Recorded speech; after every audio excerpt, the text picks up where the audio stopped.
और सरकार न बनती तो क्या मायावती का समाज जो बहुत पीछे था, बहुत कमजोर था, वो सिपाही बन गया, दरोगा बन गया, थानेदार बन गया, डीएम एसपी बन गया, वो इज्जतदार हो गया। और ये जिनके ये चचा बैठे इनसे पूछो, ये बताएंगे कि हमारे दादा तो थानेदार हुआ करते थे, हमारे फूफा तो कोतवाल हुआ करते थे, लेकिन आज पोता पोती के हाथ में झाड़ू आ गया। मुसलमान झाड़ू लगा रहा है सड़कों पर। एक मेरा साथी है, हाफिज कुरान है, उसकी गरीब था, प्रधान का बेटा है, गरीब था, वाट निकली, झाड़ू लगाने की, भर दिया, हो गया।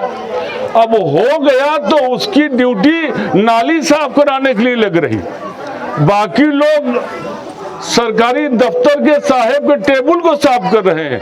वो हाफिज कुरान मेरा दोस्त से कहता कि भैया जरा कहीं से कोई सोच लगा करके ऑफिसिया में करा दो। तो हाफिज कुरान सड़क की नाली साफ कर रहा है और वो लोग उसी नौकरी में हैं, लेकिन अधिकारी के टेबल को साफ करके तनख्वाह पा रहे हैं। इसको सोचना होगा, इसे समझना होगा। ये औलादें हमारी बैठी हैं, कल ये बड़ी होंगी। ईमानदारी से बताओ कि कल मेरा बेटा 18 साल का होगा तो कोई है भारत में जिसे आतंकवादी करके इसके सीने पे गोली ना मारी जाए? इसे 50 लोग मिल करके मामलिकी ना कर दे, हो जाएगा? है कोई बचाने वाला?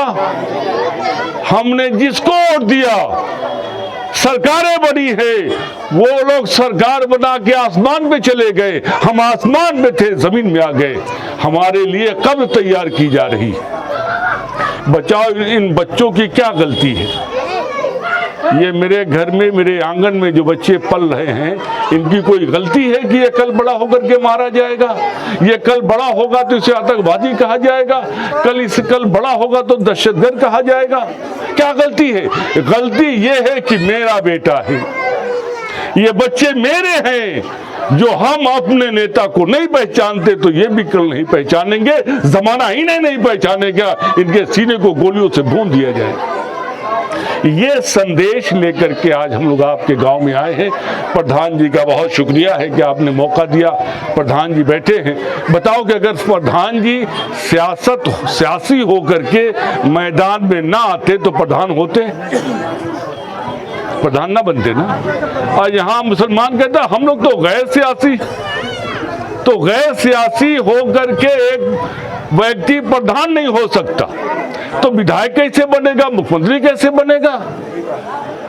हमें सब कुछ पढ़ाया जा रहा है लेकिन सियासत से दूर किया जा रहा है। मुलायम सिंह यादव, आज अखिलेश यादव सियासी है कि गैर सियासी है? सियासी ना होते तो मुख्यमंत्री बनते, सियासी ना होते तो ताकतवर होते, सियासी ना होते तो जोड़ने वाले बनते, तो हम कैसे बनेंगे? ये बात करने के लिए डॉक्टर अयूब साहब आए हैं, भाषण देने के लिए नहीं। भाषण तो बहुत हो गया। मुल्क की आज़ादी की लड़ाई के बाद से आज तक जितना बढ़िया भाषण मुसलमान देता है, कोई है देने वाला? भारत के अंदर चैलेंज है कि जितना बढ़िया भाषण मुसलमान देता है, कोई कौम नहीं देती। फिर उसके भाषण ने मुसलमानों को कहाँ ला दिया? कहाँ ला दिया? ए बच्चे, ए खामोश करो ना, पीछे कर देंगे।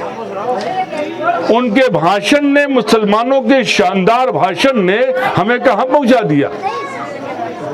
अब मुलायम सिंह यादव, जो लोग देखे होंगे मुलायम सिंह यादव को, कि जब वो बोलते थे तो आधी बात समझ में नहीं आती थी, 4 मरतबा मुख्यमंत्री बन गए। तो भाषण नहीं, अब समझने की जरूरत है। हम लोग समझने के लिए आए हैं कि आखिर क्या किया जाए। डॉक्टर अयूब साहब चाहते या करते थे, बड़े मैदान को सजाते थे, 20,000 का मजमा होता था, 100 गाड़ियों से आते थे, स्टेज पे जाते थे, भाषण देते थे, चले जाते थे। लेकिन वो भाषण हमारी कौम को काम नहीं आया। इसलिए आपके नेता, आपके बेटा ने फैसला किया कि नहीं, हम उनके दरवाजे जाएंगे। हम अपने लोगों के, अपने रिश्तेदारों के, अपने घर खानदान के साथ अपने चचा बाबा के घर जाएंगे और उनसे पूछेंगे कि बताओ हम क्या करें। तो आपके दरवाजे आए हैं ये पूछने के लिए, बताने के लिए क्या किया जाए कि इन बच्चों का मुस्तकबिल हमारे हाथों में आ जाए। आज ईमानदारी से बताओ कि आज से 4 महीना पहले संभल के अंदर जामा मस्जिद पर हमला हुआ तो कुछ नौजवान तो निकल गए, मारे गए, और अभी 1 हफ्ता पहले कुशीनगर में मस्जिद तोड़ी गई तो मेरा इतना हौसला टूट गया कि मैं मैदान में भी नहीं निकला। कोई निकला, मुसलमान निकला? सब देख रहा है मोबाइल पर, सब मोबाइल पर देख रहा है कि सरकारी बुलडोजर लगा है, शानदार मस्जिद की तामीर हो चुकी है, उसे तोड़ करके गिराया जा रहा है। लेकिन मेरे पास इतनी हिम्मत नहीं है कि हम बुलडोजर रोक लें या चलाने वाले को रोके, मना करें कि तुम क्या कर रहे। मना करने की ताकत नहीं रह गई। हम लोग कहां हैं? कल मेरा बेटा मारा जाएगा, हम ऐसे तमाशा देखेंगे। मेरे बच्चों को उठा ले जाएंगे पुलिस वाले, हम तमाशा देखेंगे। मेरी बेटियों के सर से नकाब नोचे जा रहे हैं, कल मेरी बेटियां उठा ली जाएंगी, हम तमाशा देखेंगे। ये सब हुआ क्या? अखिलेश यादव आया बचाने के लिए, मायावती आई बचाने के लिए, राहुल गांधी आए बचाने के लिए। इसलिए कुरान कह रहा है, अल्लाह कह रहा है कि हम उसकी मदद करते हैं जो खुद अपनी मदद करने के लिए तैयार होता है, खुद निकलता है। हत्ता युगय्यिरु मा बिअनफुसिहिम। अल्लाह कह रहा कि जो अपनी मदद के लिए कोशिश नहीं करता, हम उसके साथ नहीं देते। तो कोशिश करके निकलो, खुद निकलो मैदान। यही भारत है। जब मेरी तादाद बहुत कम थी लेकिन हम मैदान में थे, ये पूरा भारत मेरे इशारों पर चलता था। ये वाला भारत नहीं, बांग्लादेश भी भारत, पाकिस्तान भी भारत, बर्मा भी भारत, सब भारत था। तो हम चला रहे थे। आज छोटा सा भारत है तो हम चला नहीं रहे। इसलिए गुजारिश करने के लिए हम लोग आए हैं, समझने के लिए कि हम लोग तमाशा करने के लिए, मेला लगाने के लिए नहीं आए हैं। हम अपने बुजुर्गों से पूछने के लिए आए हैं कि हमारी सरपरस्ती करो कि आपका बेटा, आपका नेता बड़ी मेहनत, बड़ी बहादुरी के साथ मैदान में सर पे कफन बांध के निकल गया है। मुसलमान कहता था कि कोई निकल नहीं रहा, कोई आ नहीं रहा। 2008 में 10 फरवरी 2008 को डॉक्टर अयूब ने ऐलान कर दिया कि हम निकलेंगे, हम निकल रहे हैं। पार्टी बना लिया, झंडा बना लिया। अब लोग हमारी सरपरस्ती कर दो, इंशाअल्लाह ताला हम विधानसभा भी जीतेंगे, पार्लियामेंट भी जीतेंगे, मुख्यमंत्री भी बनेंगे, प्रधानमंत्री बनेंगे। लेकिन शर्त यह है कि आपकी सरपरस्ती चाहिए। क्या आप लोग सरपरस्ती करेंगे इस कदम के लिए? डॉक्टर अयूब साहब का साथ देंगे? इसलिए कि जब चुनाव आता है, हम लोग आते हैं तो आप लोग आ रहे हैं तो बीजेपी के एजेंट। सबने कहा कि पीस पार्टी के लोग भाजपा को जिताने के लिए आए। इतनी देर से हम लोग बोले आज कोई चुनाव है, कोई वोट का जमाना है, या हम लोग पागल हैं? नहीं, आए हैं बच्चों की हिफाजत के लिए। मैं आया हूं बात करने, वोट मांगने के लिए नहीं।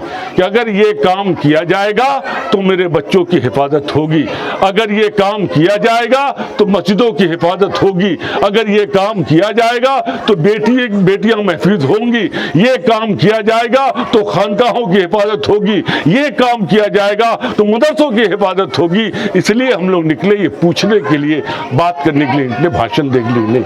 तो इस काम के लिए हम आप लोग तैयार हैं, हम सब तैयार हैं। लेकिन जब तक नेता नहीं होगा, जब तक अपनी पार्टी नहीं होगी, आप यहां से उठो, किसी चमार भाई के गांव में चले जाओ, पूछो कि भैया आपकी पार्टी कोई है, वो सीना ठोक के बताएगा। उनका भाई बेटा नहीं, उनकी बेटियां बता देंगी मेरी पार्टी बहुजन समाज पार्टी है, बता देगी ना। यादव भाई के गांव में चले जाओ, वो बताएगा कि मेरी पार्टी समाजवादी पार्टी है। और मुसलमान भाइयों से पूछो कि आपकी पार्टी कौन है